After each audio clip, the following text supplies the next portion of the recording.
السلام عليكم ورحمة الله وبركاته. كي دايرين البنات؟ لاباس عليكم؟ ان شاء الله تكونوا في اطيب واحسن الاحوال. مرحبا بالناس القدام اللي كانوا في القناه ديالي، ومرحبا بالناس الجداد.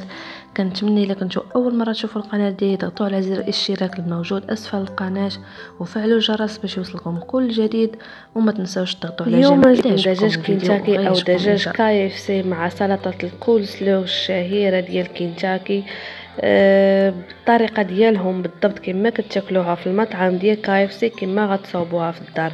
تبعوا معايا الفيديو حتى الاخير وما تزابيوش، ما تخليو حتى شي لقطه تفوت عليكم. قبل ما نبداو الفيديو نصليو على نبينا محمد، اللهم صل وسلم على سيدنا محمد وعلى اله وصحبه اجمعين. بسم الله وعلى بركه الله. عندي هنايا هاد الفخيضات هادو ديال الدجاج، خذوهم ما يكونوا صغار ما يكونوا كبار، يكونوا متوسطين، حيت الدجاج ديال كاي اف سي كيبغي هاد القياس ديال الدجاج. الجلده انا ما كنبغيهاش، وغنخلي 2 طريفات بالجلده ديالهم على قبل الزوج ديالي، ولكن انا ما كنبغيش الجلده في الدجاج، كتعيفني وكتجيني اصلا كتاكل غير لقامه وصافي، بلاصه اللقامه ما ياكلها اللحم كتاكلها الجلده. انا هنا استعملت واحد طريف ديال بابي ولا كاغيط، وكتشدوه، ولا كان عندكم شي زويف حتى هو كتشدوا داك الجليده. راكم شفتوا الطريقه في الفيديو راه واضحه، كتجروا داك الجلده بداك الطريف ديال الكاغيط راه كتجر بسهوله.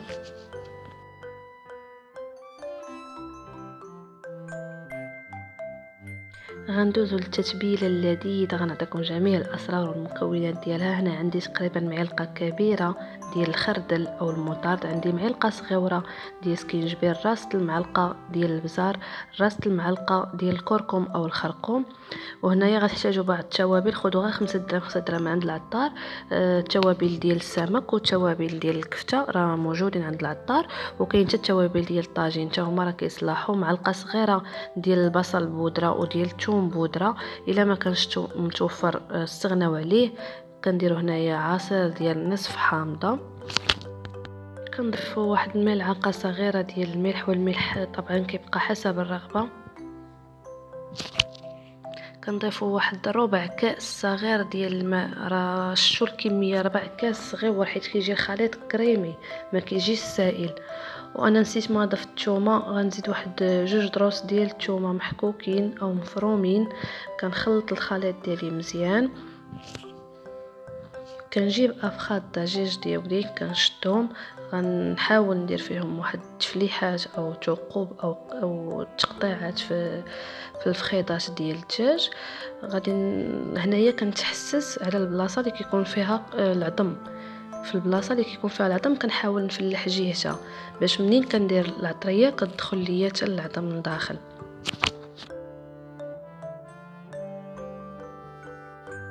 هاد الطريقه ديال التفلاح مهمه البنات، ضروري انكم ديروها على قبل باش كيجي الدجاج ديالكم متبل حتى من الداخل. يعني منين كتجي تعضي طريف ديال الدجاج كتذوقي التتبيله واصله حتى للعظم، يعني كيجي لذيذ بزاف كاع. غنستمر بنفس الطريقه حتى نسالي كاع القطع اللي عندي.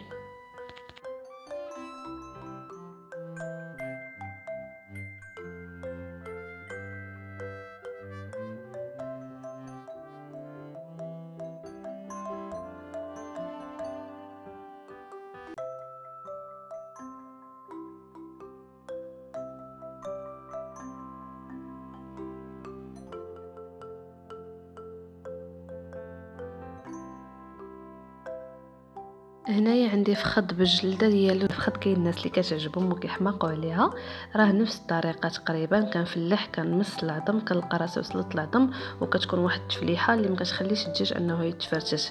غير ديروا الطريقه اللي مصوره لكم في الفيديو كما هي، ان شاء الله ما غيتفتش، ما غيتحل لكم اللحم، بالعكس غتوصلوا التتبيله وغيبقى مزيان.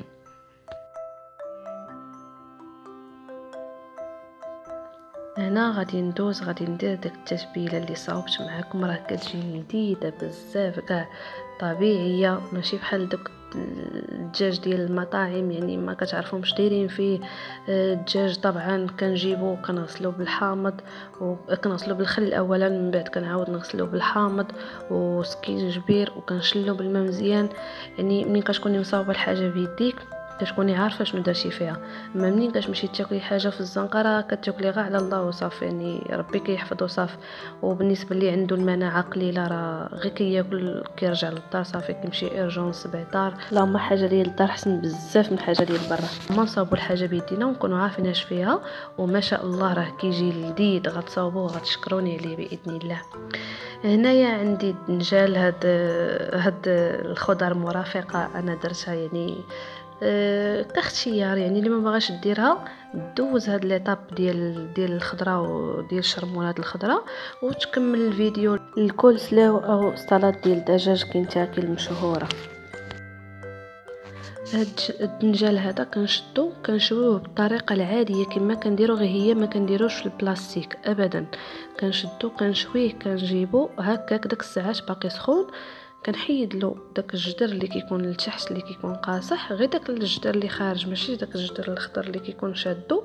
صافي كنقسم الدنجاله ديالي على نص، كنحاول ندير فيها شريطات كما هو موضح في الفيديو. غندير شريطات وغنعاود عاوتاني ندير شريطات بالعكس باش غيوليو عندي مربعات، باش ملي غندير هاد التتبيله اللي غنصاوب معاكم واحد التتبيله محمضه بنينه. بصراحه زعما كاع هاد المكونات اللي جبت لكم في الفيديو زعما وهاد الوصفات اللي في هاد الفيديو هذا غير جربوهم وغيعجبوكم بزاف وغتشكروني عليهم، حيت كلشي لذيذ. غير تبعوا الوصفه كما هي.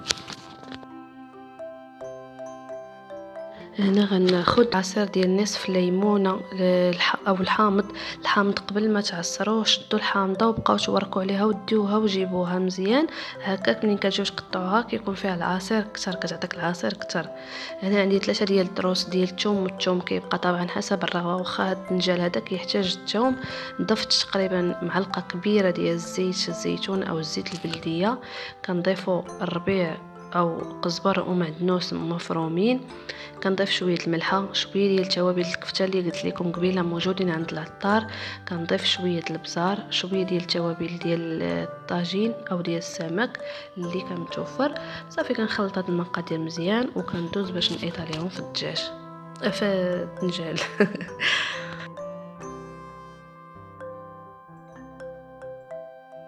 شفتوا البنات الدنجال منين درنا فيه داك التفليحات، منين كتجي تحطي فيه داك اللقامه او داك التتبيله اللي صاوبنا كيشربها كتجي داك التتبيله مخلطه مع داك الدنجال كتعطي واحد اللوبو ما نعاودش لكم، واحد الطعم رائع.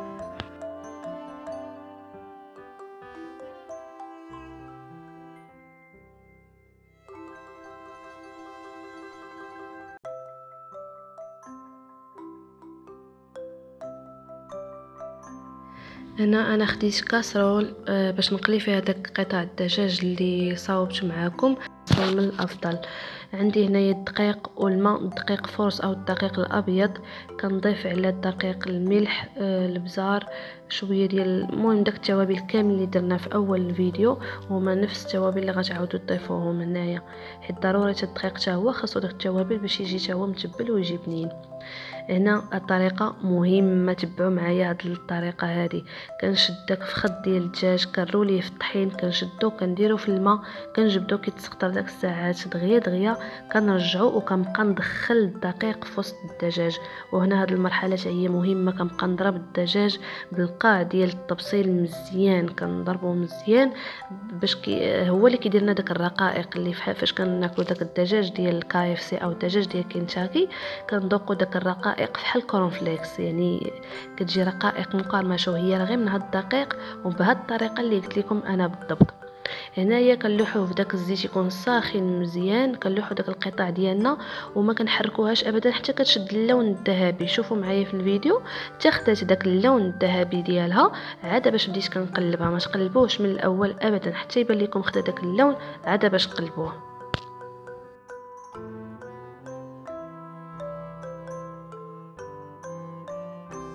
ايوا يا الاخوات، هنايا ندوزو الكولسلو او السلطه اللي كتكون مرافقه مع دجاج كنتاكي. داك السلطه الشهيره هنا كنديروا مايونيز، انا مايونيز صنع منزلي ان شاء الله دابا نحضروه معكم ونصاوب لكم فيديو عليه.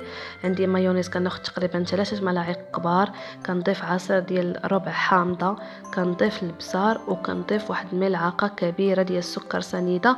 والسكر كيبقى حسب الرغبه. انا ما كتعجبنيش لا سلطه ديال KFC لحقاش فيه الحلاوه بزاف. السلطه اللي كنصاوب انا بنفس المقادير ديالي كتعجبني.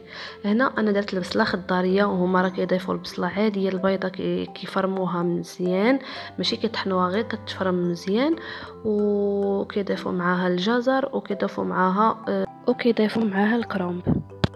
ما نتوفرش عندي، وهما كيشدوا لا سلطه كيعصروها مزيان، كيخليوها بعدا واحد 3 سوايع، كيشدوها كيعصروها من داك الماء مزيان عاد باش كيديروا ليها داك المايونيز وداكشي اللي صاوبت معاكم. ولكن انا ما كنحملش نضيع الخضره الفائده ديالها، خليتها كما هي. حكيت الجزر، قطعت البصل، وضفت لها داك التتبيله اللي صاوبت معاكم ديال المايونيز. فقط هادشي اللي درت، وهذا هو الشكل النهائي. راكم شفتوا الدجاج كيف كيجي، شفتوا المرافقات، وشفتوا الكوسلو او السلطه هي كيفاش كتجي. واصلا واخا تعيي وما تشوفوا الا ما نطيش دابا اختي وجربتي هادشي هذا كله اللي صاوبت ودرتي هاد الغديوه هادي، راه ما غتعرفيش هاد المذاق اللي كندوي عليه شنو هو. تجربيها ان شاء الله وتبعي المقادير كاملين وديري الوصفه كما هي، وان شاء الله غتستقبلينا كما قلت لك.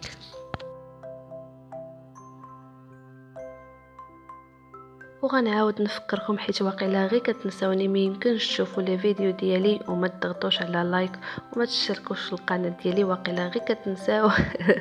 وبما انكم كتنساو غنفكركم انكم تضغطوا على جيم، تشتركوا في القناه، ومرحبا بكم وبالصحه والراحه.